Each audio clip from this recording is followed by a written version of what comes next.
کیا آپ پرندوں کے بغیر اس دنیا کا تصور کر سکتے ہیں؟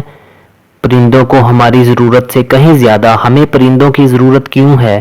تو آئیے یہ جانتے ہیں کہ کیا ہو اگر اس دنیا سے پرندوں کا نام و نشان تک مٹ جائے۔ دوستو، اگر مردہ جانوروں کو کھانے کے لیے کوئی گدھ نہ ہوتے تو بہت ساری بیماریاں عام ہو سکتی تھیں۔ گدھ جیسے پرندوں کا ہمارے لیے زیادہ خاص فائدہ ہوتا ہے۔ وہ ایسے مردہ جانور بھی کھا سکتے ہیں جو اینتھریکس، ریبیز اور حتیٰ کہ کینسر سے مر چکے ہوتے ہیں، اور گدھ بیمار بھی نہیں ہوتے۔ جب یہ کھانے کے بعد گدھ کچرے کو خارج کرتے ہیں تو ان کا فضلہ اتنی تیزابیت رکھتا ہے کہ بیکٹیریا اور تمام امراض کو 100% تک تباہ کر دیتا ہے، اور یہاں تک کہ کسی دوسرے جاندار تک یہ منتقل نہیں ہو سکتا۔ گدھ جیسا پرندہ دنیا میں بیماریوں کو زیادہ کنٹرول رکھتا ہے۔ زندگی کے بہت سارے پہلو ہیں جن میں ماحولیاتی نظام کا توازن برقرار رکھنے کے لیے پرندوں کی مختلف اقسام کی موجودگی کی ضرورت ہوتی ہے۔ اگر گدھ جیسے پرندے ختم ہو جائیں تو بیماریوں میں زیادہ اضافہ ہو سکتا ہے۔ ان پرندوں کی موجودگی سے آپ اپنے بہت سارے عزیزی دوستوں کو نہیں کھوئیں گے۔ اگر تمام پرندے اس دنیا سے غائب ہو جائیں تو اس کا نتیجہ ایک بھاری ماحولیاتی آلودگی کا ہوگا اور کیڑوں کی آبادی میں تیزی سے اضافہ ہوگا۔ ناظرین، ایک حالیہ تحقیق میں بتایا گیا ہے کہ پرندے سال میں 400 سے 500 ملین ٹن کیڑے کھاتے ہیں۔ دوستو، کیا آپ لوگوں کو معلوم ہے کہ 1958 سے 1962 کے درمیان چائنا میں 4 جانداروں کو مارنے کا حکم دیا گیا تھا، جن میں مچھر، چوہا، مکھی اور چڑیا شامل ہیں۔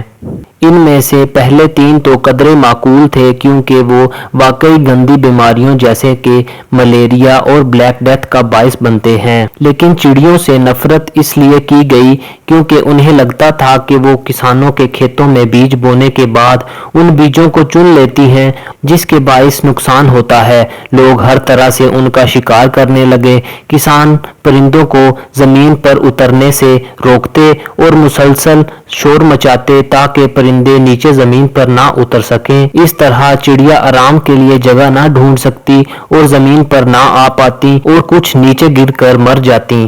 ایک اندازے کے مطابق 2 بلین چڑیا تھوڑے ہی عرصے میں ہلاک ہو گئیں۔ دوستو، چڑیوں کے اچانک ختم ہو جانے کے بعد ایک کبھی نہ دیکھا جانے والا مسئلہ پیدا ہوا۔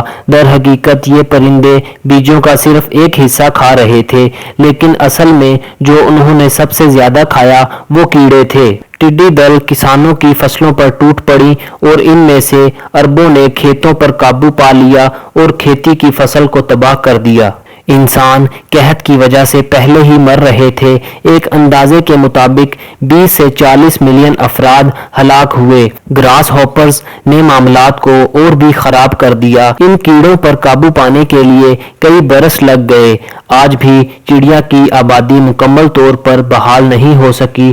دوستوں، ایک ہی پرندے کا غائب ہونا سالوں کے قحط کا سبب بنا۔ تو اگر پرندے اس دنیا سے چلے جائیں تو انسانوں کو بہت سی مشکلات کا سامنا کرنا پڑ جائے۔ دوستو، اس کے علاوہ کچھ پرندے پھل کھاتے ہیں اور خاص طور پر ان پھلوں کے بیج کھاتے ہیں، اور جب وہ اڑتے ہیں اور اپنا کچرا نیچے گراتے ہیں تو بہت زیادہ کھاد والے بیجوں کے بم گراتے ہیں، اور اس طرح ایک نسل کا دوسرے علاقوں میں پھیلاؤ ہو جاتا ہے، اور یہ ماحولیاتی نظام کے لیے بہت ہی زیادہ اچھا ہوتا ہے۔ تو اس کے علاوہ اگر پرندے اس دنیا سے مٹ جائیں تو انسان اپنی غذا کا ایک بڑا حصہ کھوئے گا اور پودوں کی بہت سی اقسام کا وجود ہی ختم ہو جائے گا۔ ہم پنکھ، تکیے اور کچھ بستر بھی نہیں بنا سکیں گے۔ دوستو، صبح کے وقت ہم ایک گنگناہٹ اور چہچہاتے گانوں سے بیدار بھی نہیں ہو سکیں گے۔ شکاری شکار نہیں کر سکیں گے اور اپنے اہل خانہ کو کھانا بھی نہیں کھلا سکیں گے۔